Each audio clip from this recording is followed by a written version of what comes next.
തിരുവനന്തപുരം വിതുരയിലും കാട്ടാന ആക്രമണം. ആറ്റുമൺപുറം സ്വദേശി ശിവാനന്ദൻ കാണിക്ക് പരിക്കേറ്റു. തിരുവനന്തപുരം മെഡിക്കൽ കോളേജിൽ പരിക്കേറ്റയാളെ പ്രവേശിപ്പിച്ചു. വിവരങ്ങളുമായി പ്രജിത്ത് മോഹൻ ചേരുന്നു. പ്രജിത്ത്, ഈ കാട്ടാനയുടെ ആക്രമണം വിതുരയിൽ ഉണ്ടായിരിക്കുന്നു. അവിടെ ഒരാൾക്ക് ആനയുടെ ആക്രമണത്തിൽ പരിക്കേൽക്കുകയും ചെയ്തു. കൂടുതൽ വിവരങ്ങൾ.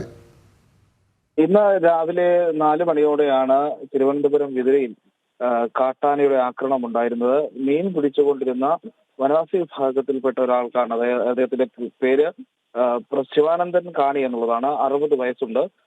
മീൻ പിടിച്ചുകൊണ്ടിരിക്കുകയായിരുന്നു. അദ്ദേഹം വിതുര തലത്തുകാവ് എന്ന് പറയുന്ന സ്ഥലത്തുണ്ടായിരുന്ന പുഴയിൽ പുലർച്ചെ മീൻ പിടിക്കുകയായിരുന്നു. ഇതിനിടയിലാണ് കാട്ടാന വരുന്നതും കാട്ടാനയുടെ ആക്രമണം ഉണ്ടായിരുന്നതും.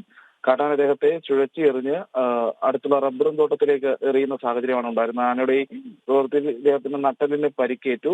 ഗുരുതരമായി പരിക്കേറ്റ ശിവാനന്ദനെ പിന്നീട് അവിടേക്ക് എത്തിയ ടാപ്പിംഗ് തൊഴിലാളികളാണ് കണ്ടെത്തുന്നത്. അവർ ഉടൻ തന്നെ വിതുര താലൂക്ക് ആശുപത്രിയിൽ പ്രവേശിപ്പിക്കുകയും ചെയ്തു. പിന്നീട് മെഡിക്കൽ കോളേജിലേക്ക് ഇദ്ദേഹത്തെ മാറ്റിയിട്ടുണ്ട്. കാടിനോട് ചേർന്ന് കിടക്കുന്ന ഒരു പ്രദേശമാണ്. അതുകൊണ്ട് തന്നെ വന്യജീവി ആക്രമണം പതിവാണ് ഇവിടെ എന്നുള്ളതാണ് നാട്ടുകാരിൽ നിന്ന് മനസ്സിലാക്കുന്നത്. എന്തായാലും അദ്ദേഹം ഇപ്പോഴും ചികിത്സയിൽ തുടരുകയാണ്. വിനോദ്.